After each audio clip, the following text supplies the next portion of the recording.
الحمدللہ علی کل حال والصلاة والسلام علی صاحب حسنہ و جمال اما بعد فاعوذ باللہ السمیع العلیم من الشیطان الرجیم بسم اللہ الرحمن الرحیم فاذکرونی اذکرکم واشکروا لی ولا تکفرون یا ایہا الذین آمنوا استعینوا بالصبر والصلاۃ ان اللہ مع الصابرین آمنت باللہ صدق مولانا العظیم وصدق رسولنا بلاغ المبین ونحن علی ذلک لمن الشاہدین والشاکرین والحمد للہ رب العالمین ان اللہ وملائکتہ یصلون علی النبی یا ایہا الذین آمنوا صلوا علیہ وسلموا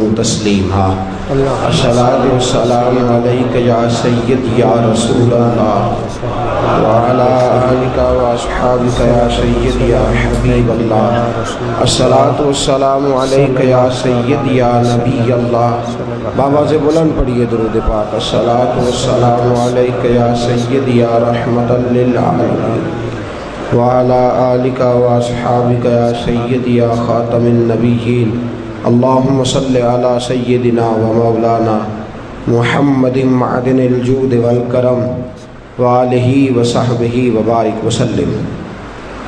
ہر قسم کی تعریف و توصیف اللہ جل جلالہ کے لیے، ہر قسم کے درود و سلام نبی مکرم نور مجسم شفیع معظم۔ حمد و صلوات کے بعد عزیز دوستو، بزرگوں اور بھائیوں، اسلامی تربیتی کورس کی چھٹی نشست میں ہم سب حاضر ہیں۔ صبر اور شکر عنوان گفتگو ہے۔ اللہ کریم نے قرآن مجید سورہ بقرہ میں ارشاد فرمایا فاذکرونی اذکرکم، تم مجھے یاد کرو میں تمہیں یاد کروں گا، واشکروا لی ولا تکفرون، میرا شکر ادا کرو اور ناشکری نہ کرو۔ یا ایھا الذین آمنوا استعینوا بالصبر والصلاۃ، اے ایمان والو صبر اور نماز سے مدد مانگو۔ ان اللہ مع الصابرین، بے شک اللہ صبر کرنے والوں کے ساتھ ہے۔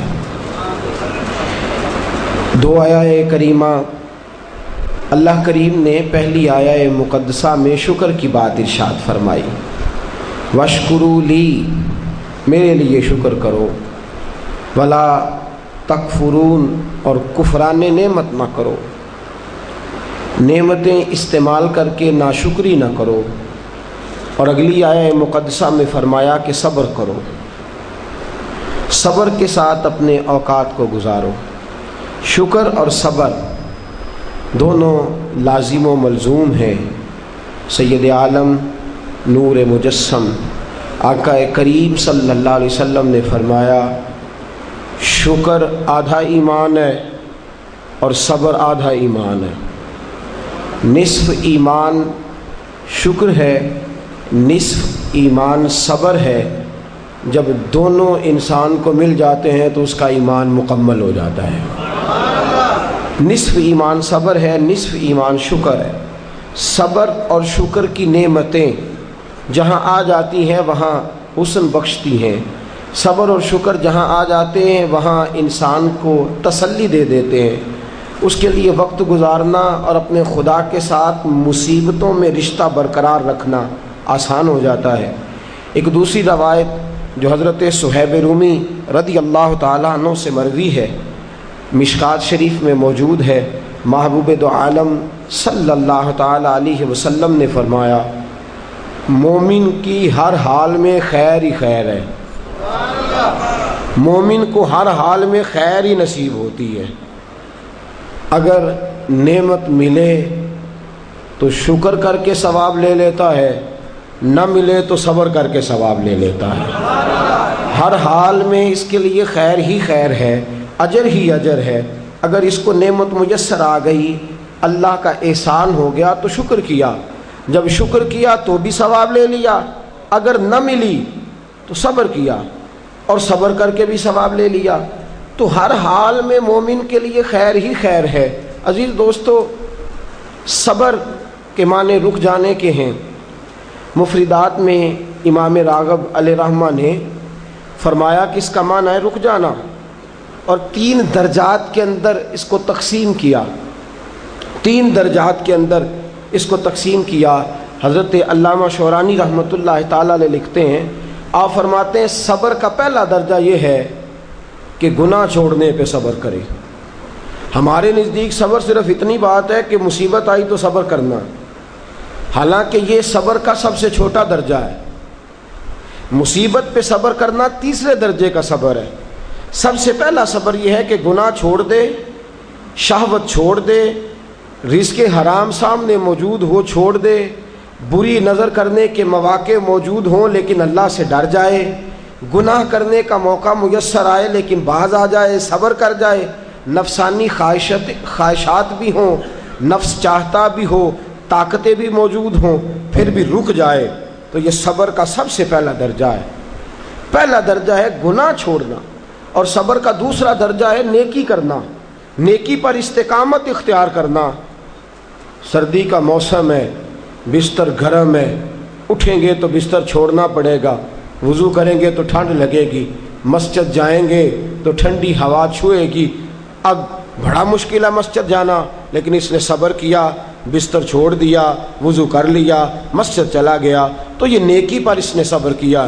بڑا مشکل کام ہے، رمضان کا مہینہ ہو، سحری کی ہو، نیند بڑی آ رہی ہو، پنکھا چل رہا ہو، بستر بچھا ہو، لیکن چھوڑ چھاڑ کے حسین مہرج حال درس سننے چلے آنا، نیکی پر صبر کرنا اور استقامت کے ساتھ صبر کرنا، گرمی کے موسم میں بیٹھ کر کے خدا رسول کی رضا کے لیے آنا، تو نیکی کے کاموں پر صبر کرنا، یہ دوسرے درجے کا صبر ہے۔ اور اللہ نے کوئی مصیبت ڈال دی، 2 قسم کے مصائب آتے ہیں انسانوں پر۔ ایک، کبھی ہم سے خطا ہو جاتی ہے، اور رب فرماتا ہے وما اصابکم من مصیبت فبما کسبت ایدیکم، تم پر جو مصیبتیں آتی ہیں وہ اس لیے آتی ہیں کہ میں تمہارے گناہوں کی کوئی چھوٹی موٹی سزا دنیا میں ہی دے کے تمہیں آخرت کی سزا سے بچا لیتا ہوں، کوئی چھوٹی موٹی مشکل دنیا میں ڈال کے۔ وما اصابکم من مصیبت فبما کسبت ایدیکم، فرمایا تم پر جو مصیبتیں آتی ہیں وہ تمہارے اپنے ہاتھوں کی وجہ سے آتی ہیں، تمہارے ہاتھوں کے کسب کی وجہ سے آتی ہیں۔ وَيَعْفُو عَنْ كَثِيرٍ، اور بہت سارے گناہ تو میں ویسے ہی معاف فرما دیتا ہوں، سب پر تو سزا دیتا ہی نہیں، کچھ تمہارے گناہوں پر سزا دیتا ہوں۔ مصیبت آتی ہے، ایک انسان پر مصیبت وہ آتی ہے جو اس کی غلطیوں کی وجہ سے آتی ہے، اور ایک مصیبت وہ آتی ہے جب اللہ اسے آزمانا چاہتا ہے۔ وَلَنَبْلُوَنَّكُمْ بِشَيْءٍ مِّنَ الْخَوْفِ وَالْجُوعِ وَنَقْصٍ مِّنَ الْأَمْوَالِ وَالْأَنفُسِ وَالثَّمَرَاتِ وَبَشِّرِ الصَّابِرِينَ، فرمایا میں ضرور تمہیں آزماؤں گا، میں ضرور تمہیں آزماؤں گا، خوف دے کر، جانوں مالوں پھلوں کی کمی دے کر، اور اگر تم نے صبر کیا تو میرے محبوب انہیں جنت کی اور میری رحمت کی خوشخبری سنا دیجئے۔ 2 قسم کی مصیبتیں آتی ہیں، ایک مصیبت وہ ہوتی ہے جو انسان کے اپنے گناہوں کی وجہ سے، اس کی اپنی غلطیوں کی وجہ سے، اس کی اپنی کوتاہیوں کی وجہ سے آتی ہے، اور ایک میرے دوستو وہ مصیبت ہوتی ہے جو اللہ کی طرف سے آزمائش بن کے آتی ہے۔ ہم گناہگاروں پر جو مصیبت ہوتی ہے وہ اللہ تبارک و تعالیٰ کی طرف سے بعض اوقات ہماری خطاؤں کی سزا ہوتی ہے، اور اگر کوئی نیک بیمار پڑ جائے تو اس کی اللہ آزمائش فرما رہا ہوتا ہے، اس کی اللہ آزمائش کرتا ہے، اللہ تبارک و تعالیٰ اس پر فضل فرماتا ہے، اس کی آزمائش کرتا ہے۔ پھر ان مصیبتوں پر جو شخص صبر کرے، اپنے آپ کو روکے، جزا و فضا سے روکے، آہذاری سے روکے، شکوے شکایت سے روکے، رب فرماتا ہے اگر میری رضا پہ راضی ہو گیا تو ان اللہ مع الصابرین، باقی نیکیوں پر میں ثواب دیتا ہوں، اور جو کوئی صبر کرتا ہے رب فرماتا ہے میں اس کا بن جایا کرتا ہوں، صبر کرنے والوں کے ساتھ ہو جاتا ہوں، صبر کرنے والے کی معیت میں ہو جاتا ہوں، صبر کرنے والے کو اپنا قرب عطا فرما دیتا ہوں۔ تو صبر کرنا صبر کا معنی کیا ہے؟ ایک ہے بیٹا فوت ہوا، 10 دن جم کے روئے، چلائے، چیخے، بڑا کچھ کیا، اور 10 دن کے بعد کسی نے پوچھا کیا حال ہے؟ جی صبر آ گیا۔ یہ صبر نہیں ہے، یہ صبر نہیں آیا، یہ زخم صحیح ہو گیا ہے، اب آہستہ آہستہ زخم بھرنے لگا ہے۔ یہ صبر نہیں، وقت ایک مرہم ہے، اب تو مرہم آ گیا ہے تیرے زخموں پر، یہ صبر نہیں۔ صبر کیا ہے؟ صبر یہ ہے کہ عین اس وقت جب مصیبت آئی، عین اس لمحے جب پتا چلا کہ جوان بیٹا آنکھوں کے سامنے دم توڑ گیا ہے، اس نے کہا انا للہ و انا الیہ راجعون، یہ اللہ کی طرف سے تھا، اللہ ہی کی طرف رجوع کر گیا۔ عین مصیبت کے وقت سید عالم صلی اللہ علیہ وسلم نے فرمایا، روایت مشکات میں موجود ہے، دیگر کتب احادیث میں موجود ہے، فرمایا انما صبرہم عند الصدمۃ الاولی، فرمایا صبر یہ ہے کہ عین صدمے کے وقت جس نے صبر کیا، عین صدمے کے وقت، عین مصیبت کے وقت، عین اس وقت جب اس پر دکھ کا پہاڑ آیا، عین اس وقت جس نے صبر کیا، وہ اصل صابر ہے۔ حضرت ایوب علیہ السلام، توجہ ہے آپ کی میری بات پہ؟ نیند آ رہی ہے کہ چھا رہی ہے؟ آ رہی ہے کہ چھا رہی ہے؟ مجھے کل ایک ساتھی نے بتایا، کہنے لگے آپ مجھے بار بار جگاتے ہیں، مجھ پہ نیند آتی نہیں، مجھ پر چھائی جاتی ہے، تو آپ جگاتے ہیں تو میں کوشش بڑی کرتا ہوں پر چھائی ہوتی ہے، اگر میں ادھر سے جاگتا ہوں تو اس طرف سے آ جاتی ہے، ادھر جاگتا ہوں تو پیچھے سے آ جاتی ہے، تو بنیادی طور پہ آئی نہیں ہوتی، میرے اوپر چھائی ہوتی ہے۔ تو میرا خیال ہے وہ ایک آدمی کی بات ہے، اب آپ سارے نا یہ پروگرام بنا لیجئے گا، اور کل آپ بھی یہی مسئلہ بتانا شروع کر دیں کہ یہ آ نہیں رہی ہے، چھا رہی ہے، یہ صرف اس ایک دوست کے ساتھ مخصوص بات۔ حضرت ایوب علیہ السلام اللہ کے نبی ہیں، 18 سال جناب ایوب علیہ السلام کو اللہ نے صحت عطا فرمائی، تندرستی عطا فرمائی، اونٹ اتنے تھے کہ گنے نہیں جاتے تھے، گائیں اتنی تھیں کہ شمار نہیں کی جاتی تھی، بکریاں اتنی تھیں کہ شاید کوئی ایسی حویلی موجود نہ ہو جہاں ان کو سنبھالا جا سکے۔ فرشتے کہنے لگے مولا تو کہتا ہے تیرا یار ہے، اور وہ تو مال کے اندر لگا ہوا ہے، وہ تو اعلیٰ قسم کے مکانات میں، جائیدادوں میں، 7 بیٹے ہیں اور جوان بیٹے ہیں، وہ تو ہر وقت بچوں سے پیار کرتا رہتا ہے، تو کہتا میرا یار ہے۔ اللہ نے فرمایا وہ میرا یار ہے، میں دلوں کے بھید جانتا ہوں، تم کہتے ہو تو آزمائش کر لیتے ہیں، یاری تیری سونا پر ازمائشاں تیریاں اگ، اے سونا پرکھیا جام دئی پہلو نال لگاں دے لگ، آزمائش کر لیتے ہیں۔ آزمائش، حضرت ایوب علیہ السلام کی فصلوں کو آگ لگ گئی، فصلیں ساری اجڑ گئیں، جانوروں کو بیماری آئی تو ایک ہی دن میں سارے اونٹ مر گئے، 2 دن گزرے تو ساری گائیں ساری مر گئیں، بکریاں بھی ایک بیماری کا شکار ہو گئیں۔ جناب ایوب اور آپ کی زوجہ گھر سے باہر نکلے تو زلزلہ آیا، ایک ہی دن میں 7 بیٹے، ایک ہی دن میں وارث شاہ مان کری نہ وارثاں دا، رب بے وارثا کر کے مار دئی، 7 بیٹے ایک ہی دن میں۔ ابھی صدمہ سر پہ تھا کہ رب نے بیمار کر دیا، پورے وجود پر پھنسیاں، پھوڑے، تکلیفیں۔ حضرت ایوب کی زوجہ آپ کی خدمت میں آئیں، کہنے لگی اے ایوب دعا کرو، آپ پیغمبر ہیں، آپ کے منہ سے تو لفظ نکلتے ہیں، اللہ قبول فرما لیتا ہے، آپ دعا کرو۔ کہنے لگے یہ بتا شفا کتنا عرصہ رہی ہے، مال کتنا عرصہ رہا ہے، یہ بتا میرے پاس اولاد کتنا عرصہ رہی ہے۔ کہنے لگی 18 سال۔ کہنے لگے 18 سال اس کا فضل، کرم، احسان رہا ہے، اب ذرا مجھے 18 سال تکلیف میں رہ لینے دے، پھر دعا بھی کر لوں گا، پہلے مجھے 18 سال گزار لینے دے نا، جتنا وقت اس نے مجھے آسانی میں دیا ہے اتنا ذرا تکلیف تو بھئی، سکھ آئے تو خوشی خوشی کیا بات ہے، کیا بات ہے، کیا بات ہے، دکھ آئے تو شکوہ شروع کر دیا، صبر ہی نہیں کیا، ٹھہرا ہی نہیں، کہا مجھے 18 سال ذرا گزار لینے دے، اس کے بعد دعا کر لوں گا۔ کہنے لگی دعا کرنے میں کیا حرج ہے، دعا کر دیں، کہنے لگے دعا کر کے کیا کروں؟ رب سے عرض کریں کہ شفا دے دے. تو فرمانے لگے اللہ کو نہیں پتا ایوب بیمار ہے. اس کو خبر نہیں کہ ایوب بیمار ہے. جے سونا میرے دکھ وچ راضی تے پھر سکھ نو چلے ڈاواں. اس کو نہیں خبر بیمار ہے. میں صبر کروں گا، میں صبر کروں گا. 18 سال گزرے. علامہ اسماعیل حقی رحمۃ اللہ علیہ فرماتے ہیں 18واں سال چڑھا، تردامنی پہ شیخ ہماری نہ جائیے، ہم دامن نچوڑ دیں تو فرشتے وضو کریں. وہی فرشتے بارگاہ خداوندی میں کہنے لگے یا اللہ ہم جان گئے ہیں واقعی تیرا پکا یار ہے، اس قابل ہے کہ یار بنایا جائے. حضرت ایوب علیہ السلام تندرست ہو گئے، شفا ہو گئی. ایک عرصہ گزرا تو آپ کی زوجہ ایک دن آپ سے پوچھنے لگی ایوب وہ دکھ اچھے تھے یا یہ سکھ اچھے ہیں؟ وہ دکھ اچھے تھے یا سکھ؟ آپ فرمانے لگے دن تو سارے ہی اللہ کے ہیں، پر اگر مجھ سے پوچھو تو دکھ ہی اچھے تھے. اگر مجھ سے پوچھو تو دکھ اچھے تھے. صبر کرتا تھا، کبھی کبھی رو بھی پڑتا تھا. دکھ تھے تو بارگاہ خداوندی میں جاتا تھا تو آنسو بھی بہہ جاتے تھے. تکلیفیں تھی تو سجدہ کرتا تھا تو مصلی بھیگ جاتا تھا. درد تھا ہاتھ اٹھاتا تھا تو داڑھی پہ آنسو گرتے تھے. جب سے سکھ آئے ہیں آنسو ہی خشک ہوتے چلے جا رہے ہیں. یہ دکھ ہے تو درد ہے، دکھ ہے تو سوز ہے، دکھ ہے تو انسان کے دل کے اندر تڑپ ہے.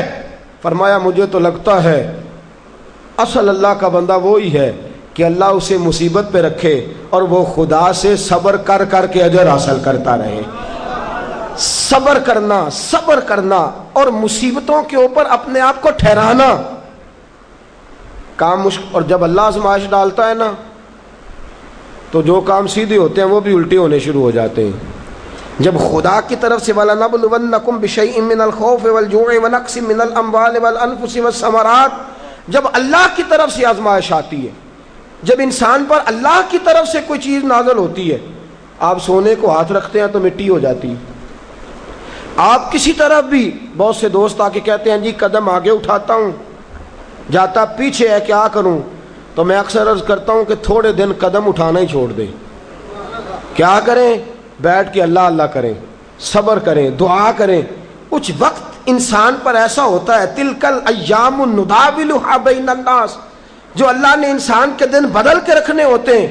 کچھ وقت ایسا ہو، پھر ایک وقت آتا ہے کہ وہی انسان مٹی میں ہاتھ رکھتا ہے تو اللہ اسے سونا بنا دیتا ہے. رب آزمائش کرتا ہے، رب آزماتا ہے. جو لوگ مصیبتوں پر صبر کرتے ہیں، جو لوگ مصیبتوں پر صبر کرتے ہیں، سید عالم نور مجسم شفیع معظم صلی اللہ تعالی علیہ وسلم نے فرمایا، رب فرماتا ہے ایک بندہ اللہ کی بارگاہ میں کھڑا ہوا، قیامت کا دن ہے، فرشتے نامہ اعمال کھولنے لگے. اللہ نے فرمایا فرشتوں تمہیں پتہ ہے میں نے اسے دنیا میں بڑے دکھ دیے تھے، اس پر بڑی آزمائشیں آئی تھیں، اس نے زندگی بڑی تکلیف میں گزاری تھی، تمہیں خبر ہے؟ یا اللہ ہم جانتے ہیں بڑا صابر ہے، بڑا صابر ہے. اس نے صبر کے ساتھ وقت گزارا، صبر کے ساتھ اپنے اوقات کو طے کیا. رب فرماتا ہے جو اتنا صبر کرے میں اس کا نامہ اعمال ٹٹولوں. اس کا نامہ اعمال کھولتے ہوئے مجھے شرم آ رہی ہے، سارا کچھ لپیٹ دو اور بغیر حساب کتاب اسے جنت میں داخل کر دو. یہ صبر کرنے والا ہے، یہ صبر کرنے والا ہے. مجھے حیا آتی ہے کہ یہ صبر، بڑی گاڑی دیکھ کے بھی صبر کرنا چاہیے. اگر موٹر سائیکل ہے نا تو بڑی گاڑی دیکھ کے ذرا، اور جس کے پاس بڑی گاڑی ہے نا وہ بھی ذرا موٹر سائیکل والے کو ہارن تھوڑے ہی دے، وہ بھی ذرا صبر کرے. اس لیے کہ اس کو مل گئی ہے تو کوشش سے نہیں ملی، خدا کے فضل سے ملی ہے. دونوں ذرا صبر کا مظاہرہ کریں. وہ بڑی گاڑی والا ہارن پہ ہارن بجایا جاتا ہے، کہتا ہے یہ موٹر سائیکل والے کو تو عقل ہے ہی نہیں، یہ تو رستہ دیتا ہی نہیں، وہ یہ کہہ رہا ہے. اور گزرا ہے تو موٹر سائیکل والا کہتا ہے اللہ نے تجھے دے دیا گاڑی تو تیرا دماغ بڑا اونچا ہو گیا ہے، تیرے پاس نہ ہوتی تب میں تجھ سے پوچھتا. اب دونوں ہی شکوہ کر رہے ہیں، دونوں ہی گلہ کر رہے ہیں، دونوں ہی شکایت کر رہے ہیں. دونوں کو صبر کرنا چاہیے، دونوں کو اطمینان سے رہنا چاہیے. جب انسان کے وجود میں صبر آ جاتا ہے، جب اس کو صبر نصیب ہوتا ہے. بڑی خوبصورت حدیث، بڑی، بخاری شریف میں موجود ہے. اور صاحب عمدۃ القاری حضرت مفتی شریف الحق صاحب رحمۃ اللہ تعالیٰ علیہ فرماتے ہیں بخاری شریف کی یہ حدیث ایسی ہے جسے میں جب بھی پڑھتا ہوں میں چوم لیتا ہوں. اس حدیث کو میں فرماتے ہیں لفظوں کو میرا پڑھنے کو بھی دل کرتا ہے اور چوم لینے کو بھی دل کرتا ہے. حدیث کیا ہے؟ رسول کریم صلی اللہ تعالی علیہ وسلم نے فرمایا، رب فرماتا ہے ایک بندہ ہے اس کو میں نے آنکھیں نہیں دی، اس کو میں نے آنکھیں نہیں دی، اندھا ہے، پیدائشی اندھا ہے یا بعد میں کسی وجہ سے ہو گیا، وہ بینا نہیں ہے، نابینا ہے، اس کے پاس آنکھیں نہیں، لیکن اس نے زندگی بھر صبر کیا، اس نے زندگی بھر صبر کیا.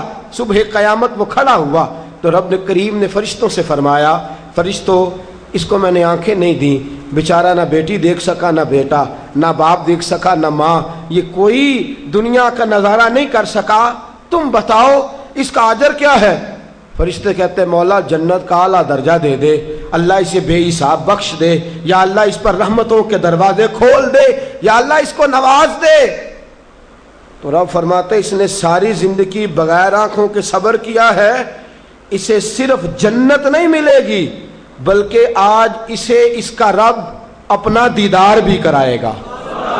فرمایا جو اندھا ہو نابینا ہو اور پھر وہ صبر کرے اور استقامت کے ساتھ رہے، شکوہ نہ کرے، گلہ نہ کرے، فرمایا قیامت میں لوگ جنت کے نظارے کریں گے اور یہ اللہ کا دیدار کرے گا، اس کو رب کریم کے جلوے دکھائے جائیں گے. اس لیے کہ یہ صابر رہا، یہ شاکر رہا، یہ اللہ تبارک و تعالیٰ کی عطا پہ راضی رہا، یہ رب کائنات کی دی ہوئی آزمائشوں پر ہمیشہ استقامت کے ساتھ ڈٹا رہا.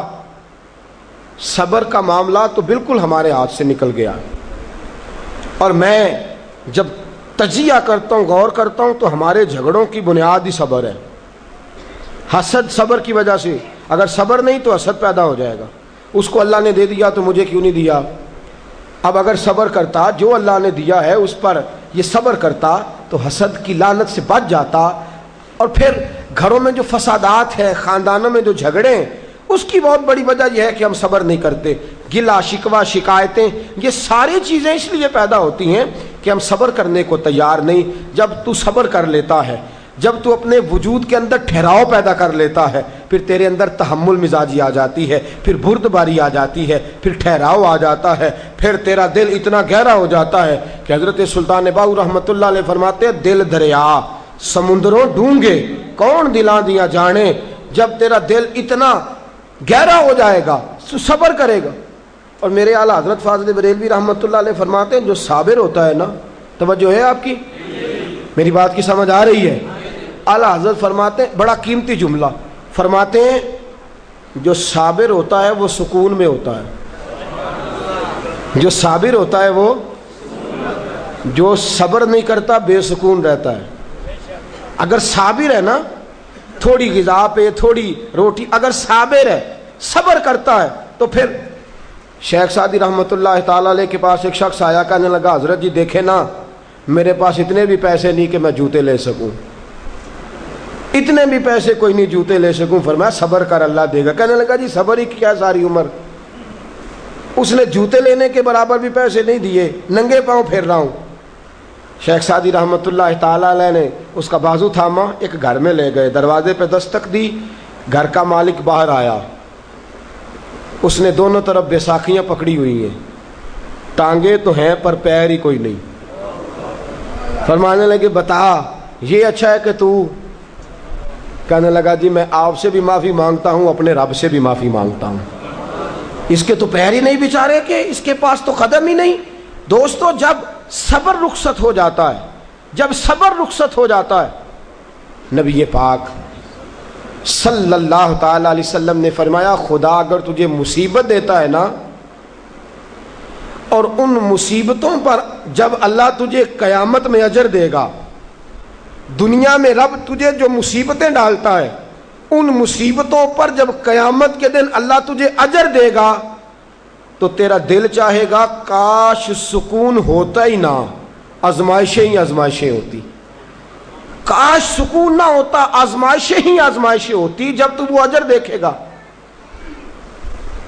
نبی پاک صلی اللہ علیہ وسلم نے فرمایا جب کسی کا بچہ انتقال کر جاتا ہے نا، ہاں بات بڑی مشکل ہے، کام بڑا مشکل ہے. جب کسی کا بچہ، بیٹا یا بیٹی انتقال کر جاتا ہے، وہ کسی دانشور نے کہا تھا کہ میرا باپ انتقال کر گیا، 6 مہینے گزرے تو میرا 18 سال کا بیٹا بھی انتقال کر گیا. کہنے لگے میں نے اپنے 80 سال کے باپ کا جنازہ اٹھایا تو میری کمر نہیں جھکی، لیکن جب 18 سال کے بیٹے کا جنازہ اٹھانے لگا تو میری کمر جھک گئی. اور رو کے کہنے لگا لوگوں، باپ کا جنازہ پڑھنا آسان ہے، دعا کرو کسی کو بیٹے کا جنازہ نہ پڑھنا پڑ جائے. بڑا مشکل کام ہے، بڑا کٹھن مرحلہ ہے، یہ بڑی آزمائش کا معاملہ ہے.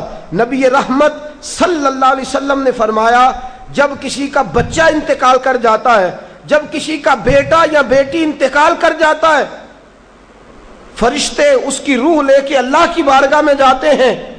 رب فرماتا ہے تم میرے بندے کے جگر کا ٹکڑا لے آئے ہو، اس کے وجود کا حصہ لے آئے ہو، اس کی روح کی ٹھنڈک لے آؤ ہو.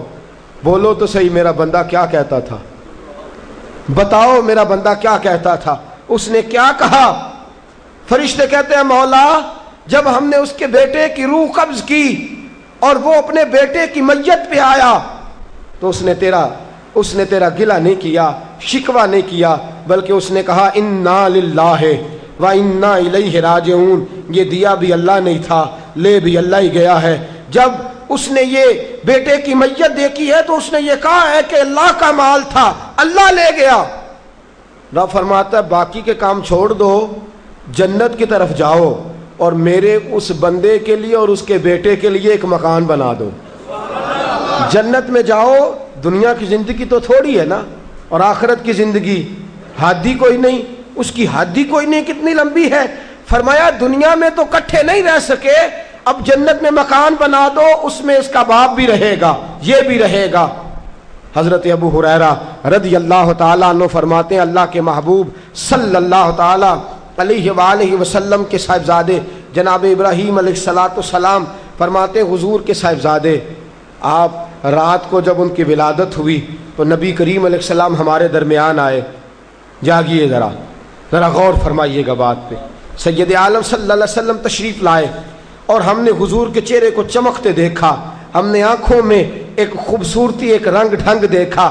ہم نے کہا یا رسول اللہ موڈ مبارک بڑا اچھا ہے، حضور کوئی خیر کی خبر ہے؟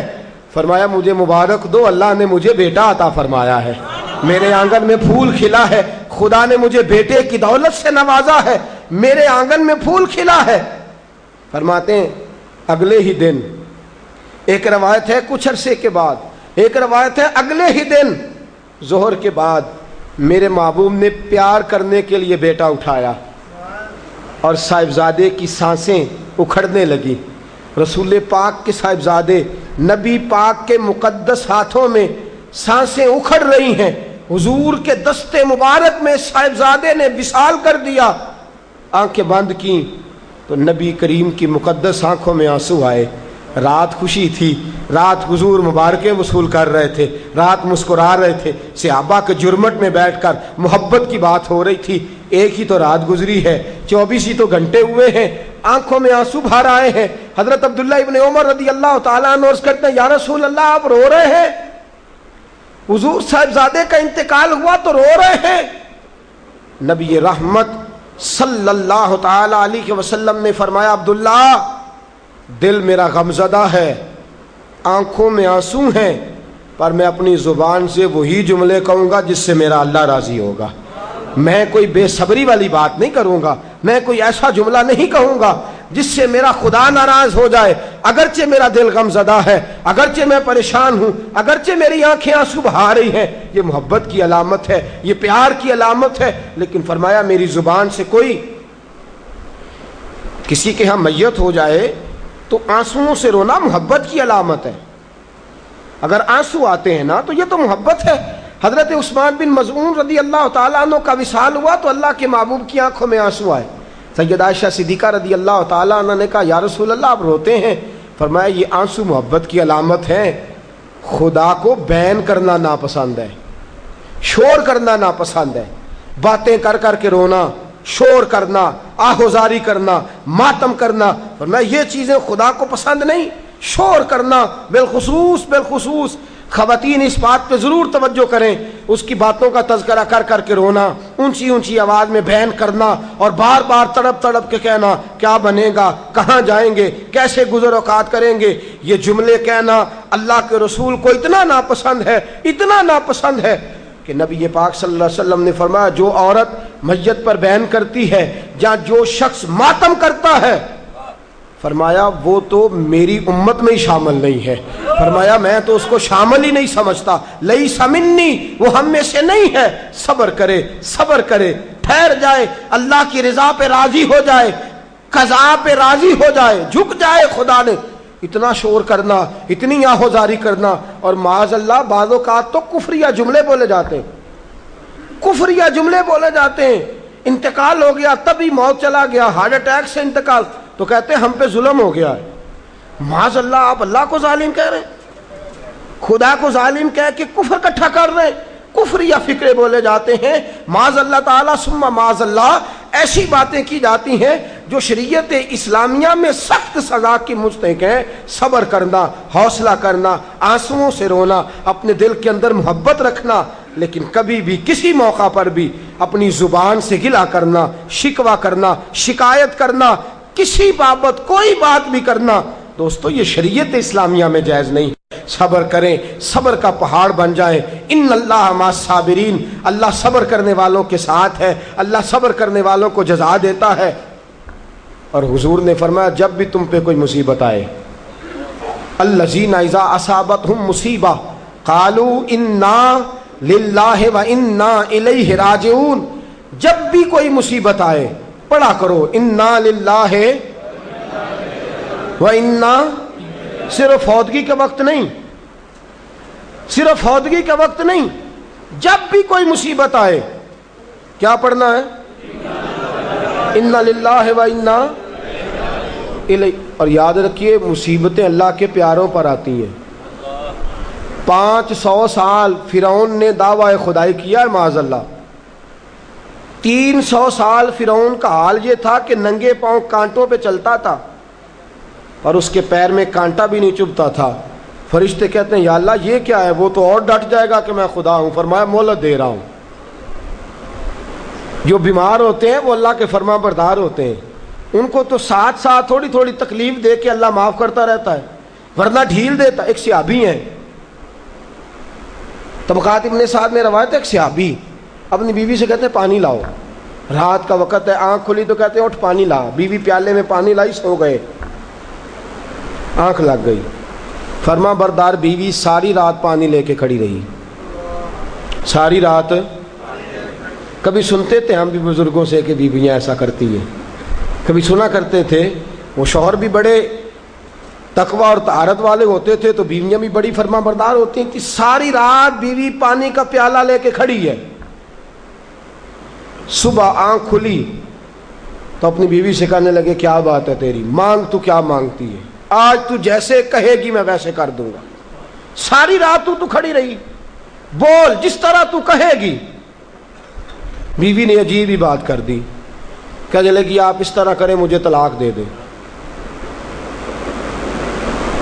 اب بات کر بیٹھے تھے کہ تو جیسے کہے گی. اور صحابہ سچاؤں لوگوں کی جماعت ہے، سچائیاں ان پہ ناز کرتی ہیں. تیرا وعدہ ہے کہ تو جیسے میں کہوں گا ویسے، جیسے میں کہوں گی تو کر دے گا، مجھے طلاق دے دے. شوہر بڑا پریشان ہوا، میں نے وعدہ کر لیا تھا جیسے تو کہے گی، اب تو کہتے ہیں طلاق دے دے، یہ کیسے ممکن ہے؟ اتنی فرما بردار بیوی، اتنی اچھی بیوی دوبارہ میسر آنا مجھے ناممکن نظر آتا ہے. میں کیسے طلاق دے دوں؟ وعدہ بھی ہے، بات بھی کر لی ہے، اب تیرا مطالبہ بھی ہے، کیا کروں؟ بڑے پریشان ہو گئے. جب کسی طور بھی بات ہے نا مشکل مرحلہ، بات مشکل ہے نا، جیسے تو کہے گی میں ویسے. بندہ دعویٰ وہ کرے جو اس سے ہو جائے گی بات، جو دعویٰ کر. اچھا کچھ دوست آ کے کہتے ہیں جی کوئی حکم، کہتے ہیں نا، تو اگر ان کو یہ حکم دے دیا جائے کہ چھت پہ کھڑے ہو جاؤ ساری رات نماز پڑھو تو کیسا؟ مشکل ہے نا. تو بندہ یہ کیوں نہ کہے کہ جناب آپ حکم کریں، اگر میری پہنچ میں ہوگا تو میں اس پہ عمل کروں گا۔ اور پھر اگر حکم سنایا جائے نا، میں تو کبھی کبھی جو دوست قسم کے میرے تعلق والے لوگ ہیں وہ کہتے ہیں نا کوئی حکم، تو میں کہتا ہوں پہلے پکی بات کرو، پورا کرو گے نا؟ ایسے نہیں حکم کرا لینا چاہیے، پہلے پکی بات کرو، کر لو گے جناب کوئی حکم کسی قسم کا؟ حالانکہ ایسا ہو سکتا، یہاں تو بندہ اچھا صحابی کہہ بیٹھے جیسے تو کہے گی کر لگی طلاق دے دیں۔ بڑے پریشان ہوئے، کہنے لگے ایک موقع دیتی ہے، صبح چلیں گے حضور کی بارگاہ میں اور ہم دونوں اپنا مسئلہ پیش کریں گے، پھر جیسے اللہ کے نبی فرمائیں گے ویسے کر لیں گے۔ چلو ٹھیک ہے، اس پہ بات ختم ہوئی، سو گئے۔ صبح اٹھے، گھر ذرا دور تھا، دونوں میاں بیوی آ رہے ہیں مسجد نبوی کی طرف۔ رستے میں بیوی شوہر کو ٹھوکر لگی اور اتنا سخت گرے، ایک زخم پیر پہ، ایک ہاتھ پہ، ایک سر پہ، خون بہنے لگا۔ بیوی کہنے لگی اٹھیے اور گھر چلیے، مجھے طلاق نہیں چاہیے۔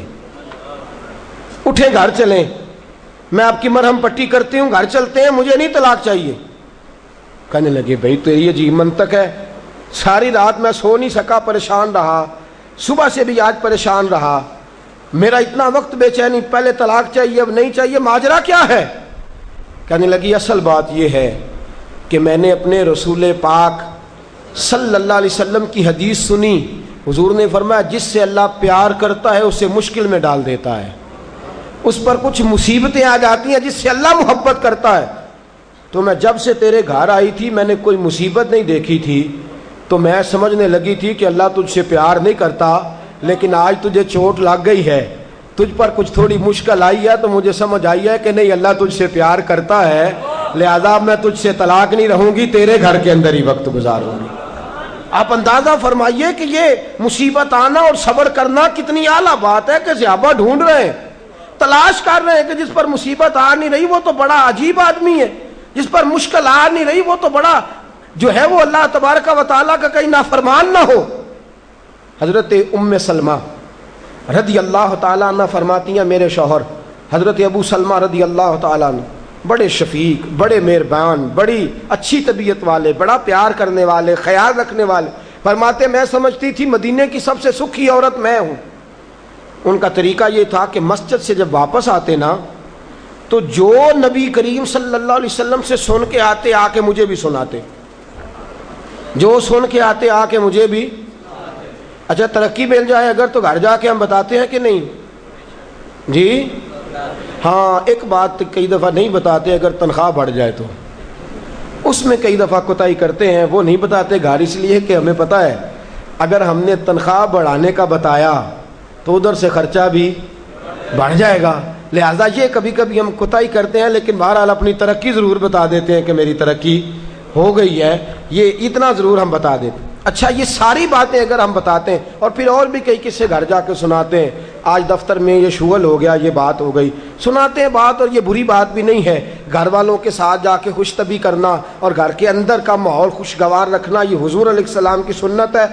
لیکن یہ جو ہم حدیث سنتے ہیں، فرمان سنتے ہیں، قرآن و سنت کی بات سنتے ہیں، یہ بھی ہمیں گھر جا کے سنانی چاہیے۔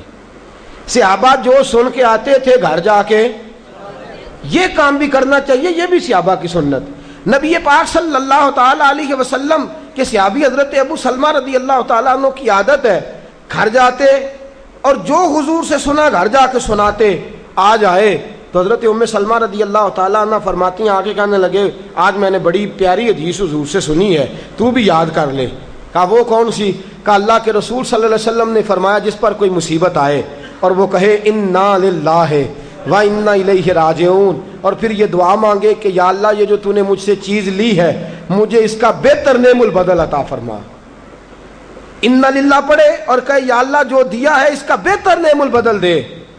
حضور فرماتے ہیں اللہ جو چیز لی ہوگی اس سے بہتر چیز اسے عطا فرما دے گا۔ یہ حدیث گھر جا کے سنائی۔ حضرت ام سلمہ کہتی ہیں میرا چراغ بھی بجھ جاتا تو میں پڑھ دیتی اِنَّا لِلَّهِ وَإِنَّا إِلَيْهِ راجعون۔ میں نے وظیفہ پکا لیا، میں اس پہ مکمل طور پر استقامت کے ساتھ عمل کرنے لگی۔ فرماتی ہے مجھ پر ایسی مصیبت آئی جو میرے لیے بڑی مشکل ہو گئی، میرے شوہر حضرت ابو سلمہ انتقال کر گئے۔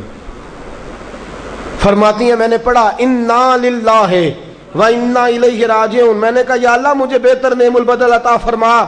فرماتی ہیں پڑھ تو لیا، حضور کے فرمان پر یقین بھی تھا، لیکن دل میں خیال تھا کہ ابو سلمہ سے اچھا شوہر تو مجھے مل ہی نہیں سکتا، اس سے زیادہ دھیما تو مجھے مل ہی نہیں سکتا۔ اور فرماتی ہیں پھر میں سوچتی تھی اب میری عمر بھی جوانی کے نہیں، بڑھاپا آ گیا ہے، رنگ بھی گورا نہیں، بچے بھی میرے پاس ہیں، کیسے بہتر نعم البدل ملے گا؟ اور دوسری جانب حضور کی حدیث ہے کہ اگر تم مصیبت کے وقت پڑھو گے انا للہ و انا الیہ راجعون، مصطفیٰ کا فرمان بھی بدل نہیں سکتا، جو دن کو کہہ دیا دن ہے تو دن نکل آیا، جو شب کو کہہ دیا شب ہے تو رات ہو کے رہی۔ خدا نے ان کی زباں کو وہ اختیار دیا، جو نکلی منہ سے ان کے وہ بات ہو کے رہی۔ یہ تو ہو نہیں سکتا کہ حضور فرمائے اور ایسا ہو نہ۔ فرماتی ہیں پڑھ بھی لیا، عدت کے دن مشکل سے گزارے، عدت ختم ہوئی، میرے دل میں حدیث بھی ہے کہ حضور نے فرمایا اللہ بہتر نعم البدل دے گا، اور دوسری جانب یہ بھی ہے کہ ابو سلمہ سے اچھا شوہر نہیں مل سکتا۔ فرماتی ہیں لوگوں حضور کے فرمان پر قربان جاؤں اور مصطفیٰ کریم کی حدیثوں کے نثار جاؤں۔ مجھے تو اس وقت پتا چلا جب اللہ کے رسول نے پیغام بھیجا کہ میں تیرے ساتھ نکاح کرنا چاہتا ہوں، جب اللہ کے رسول نے پیغام بھیج دیا کہ میں نکاح کرنا چاہتا ہوں۔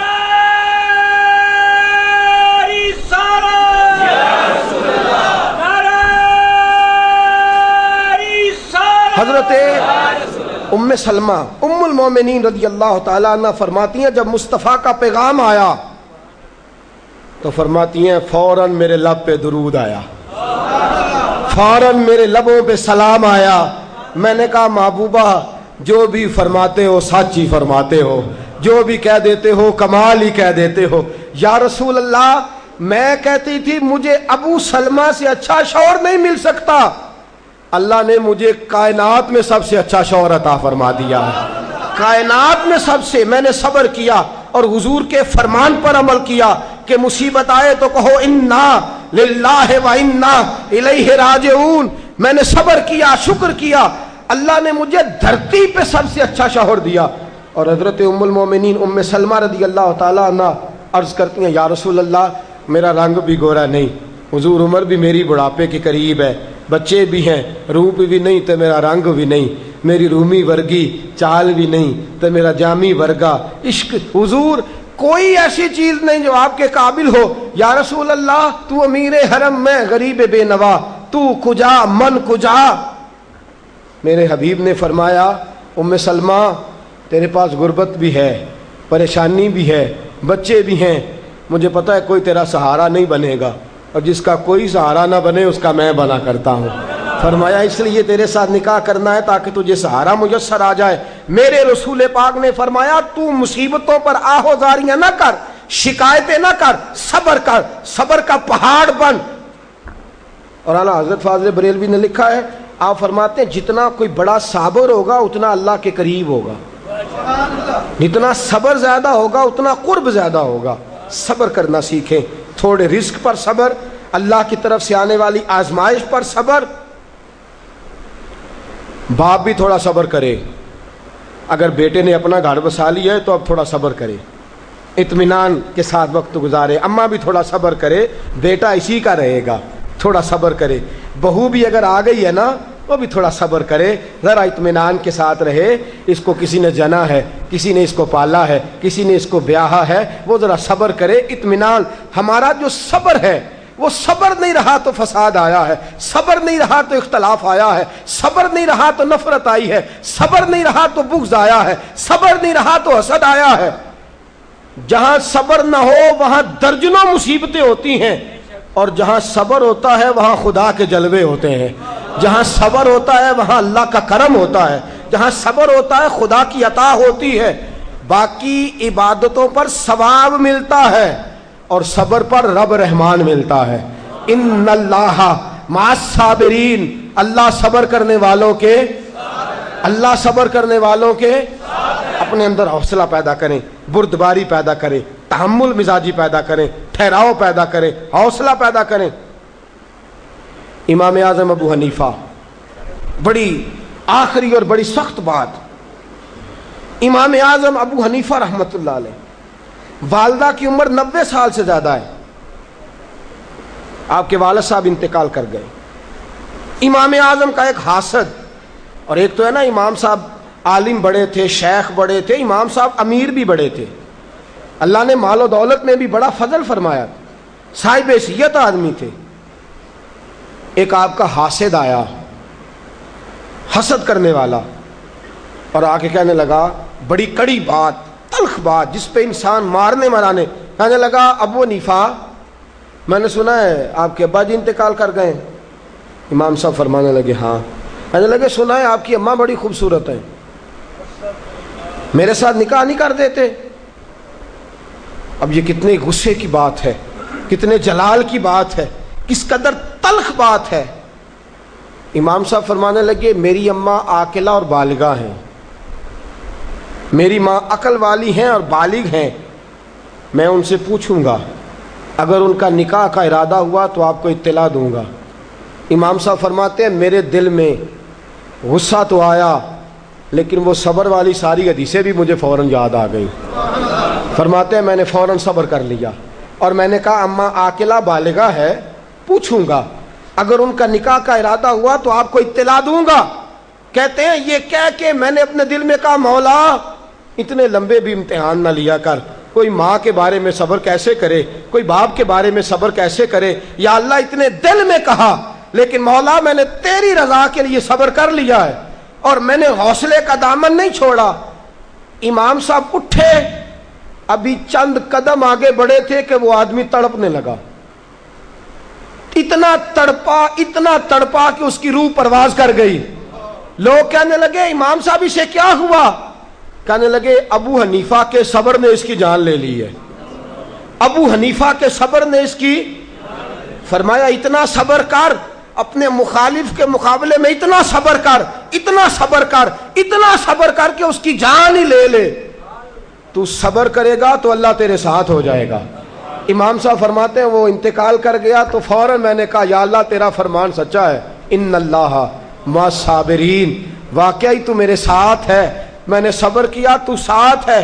یا اللہ میں نے سزا نہیں دی، میں دیتا بھی تو تھپڑ مار لیتا، میں دیتا بھی تو سر پھوڑ لیتا، میں دیتا بھی تو ٹانگ پہ مار لیتا، جان تو نہیں نہ لے سکتا تھا، لیکن میں نے صبر کیا، رب میرے ساتھ ہوا تو اللہ نے اس کی جان ہی نکال ڈالی۔ ابو حنیفہ کے صبر نے اس شخص کی جان لے لی۔ صبر کیجئے، صبر کیجئے، صبر کیجئے، جس کے پاس صبر کا دامن آ گیا وہ انسان کامیاب ہو گیا، اس کو خدا کی معیت نصیب ہو گئی، اس سے اللہ کا قرب میسر آ گیا۔ اور جو بے صبر ہے وہ بے سکون ہے، جو بے صبر ہے وہ لڑائی کرے گا، حسد کرے گا، جھگڑا کرے گا، بغض رکھے گا، بڑا کچھ کرے گا۔ اعلیٰ حضرت فاضل بریلوی کو خط آئے، کسی میں گالیاں لکھی ہیں، کسی میں کچھ لکھا ہے۔ آپ کے ایک مرید تھے حضرت ملک العلماء مولانا ظفر الدین صاحب بہاری رحمۃ اللہ تعالی علیہ، کہنے لگے حضور میں ان لوگوں پہ مقدمے کروں گا جنہوں نے آپ کو گالیاں دی ہیں۔ اعلیٰ حضرت فرمانے لگے میری فلاں الماری سے خط نکال کے لاؤ۔ اس میں سے خط نکال کے لائے تو لکھا تھا کہ آپ تو بہت بڑے امام ہیں، آپ تو مجدد ہیں، آپ تو غوث اعظم کے نائب ہیں، آپ کی کیا بات ہے؟ فرمانے لگے جنہوں نے میری تعریفیں کی ہیں پہلے ان کو جائیدادیں تقسیم کرو نا، جنہوں نے تعریفیں کی ہیں پہلے ان میں جائیدادیں بانٹو، اور پھر جو میرے مخالف ہیں ان پر مقدمے کر لینا۔ آنے لگے حضور جائیدادیں تو ہم نہیں بانٹ سکتے۔ فرمانے لگے پھر مجھے صبر کرنے دو، مجھے امید ہے میں صبر کروں گا تو اللہ مجھے زیادہ اجر عطا فرمائے گا۔ صبر کا دامن تھام کے رکھیں، صبر پر عمل کریں، اگر صابر ہو گئے تو خدا کی معرفت نصیب ہو گئی، اور اگر ہمارے اندر صبر ہی نہیں، صبر اور قرار ہی نہیں، تو پھر ہم تو پاؤں میں پڑی چیز نہیں پکڑ سکتے، پھر تو ہم زندگی گزار ہی نہیں سکتے، پھر تو ہر چیز ہمارے لیے بوجھ نظر آئے گی۔ اللہ صبر اور شکر کی توفیق عطا فرمائے، ہمیشہ مدحت خیر الانام میں گزرے، دعا ہے یہ عمر درود و سلام میں گزرے۔ آخر دعوانا ان الحمدللہ۔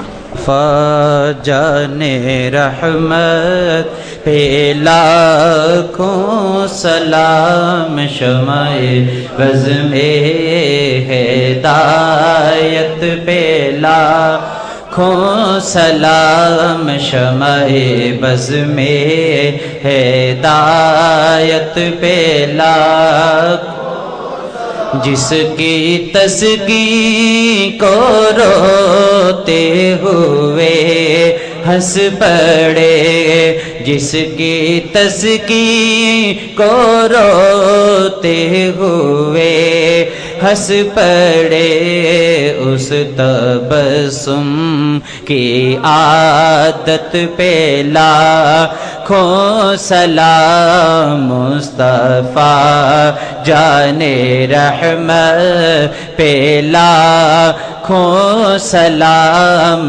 شمع بز میں غریبوں کے آقا پہ بے حد درود ہم غریبوں کے آقا پہ بے حد درود ہم غریبوں کے آقا پہ بے حد درود ہم غریبوں کے آقا پہ بے حد درود ہم غریبوں کے آقا پہ بے حد درود ہم فقیروں کی سرور پہ لاکھوں سلام مصطفیٰ جان رحمت پہ لاکھوں سلام شمع بز میں ہدایت پہ لاکھوں یا رسول اللہ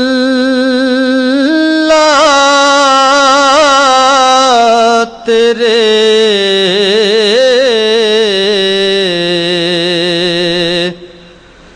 در کی فضاؤں کو سلام گنبد خضرا کی ٹھنڈی ٹھنڈی چھاؤں کو سلام جو مدینے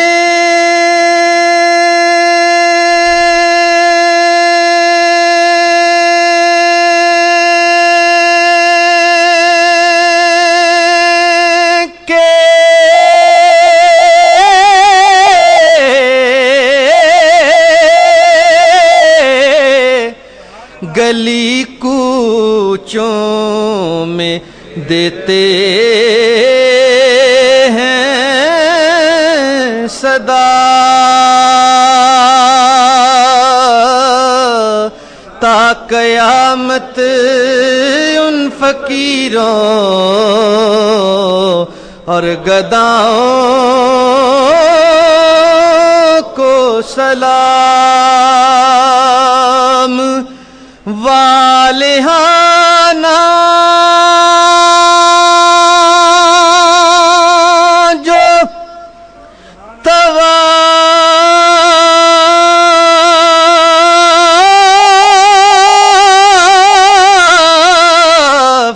روضائے اقدس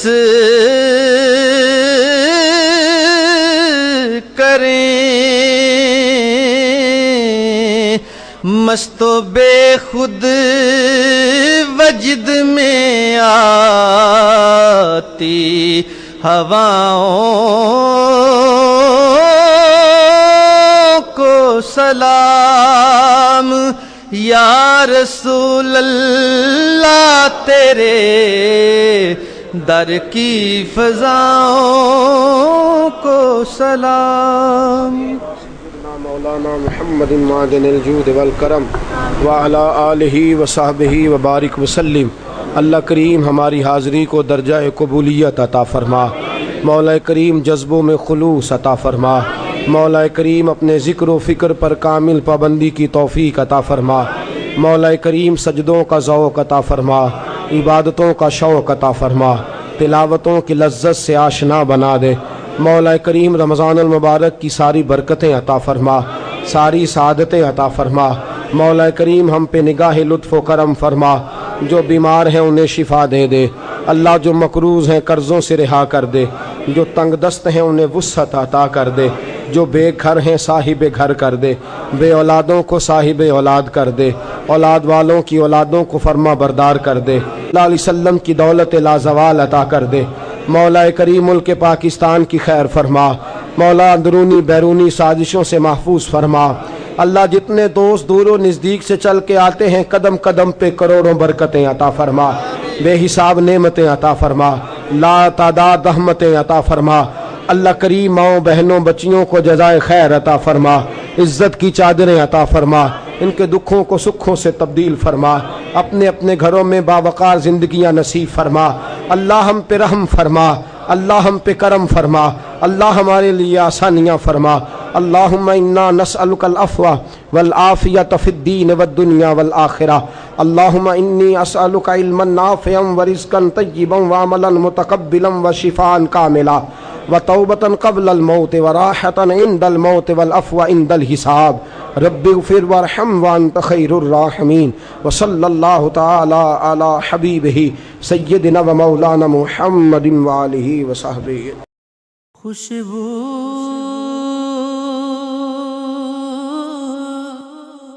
ہے دو عالم میں تیری،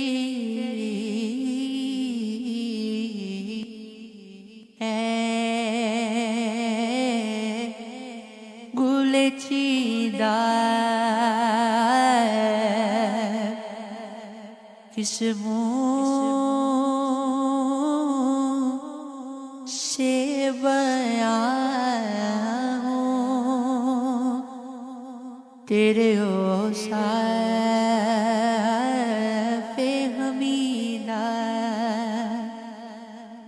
تجھ سا کوئی آیا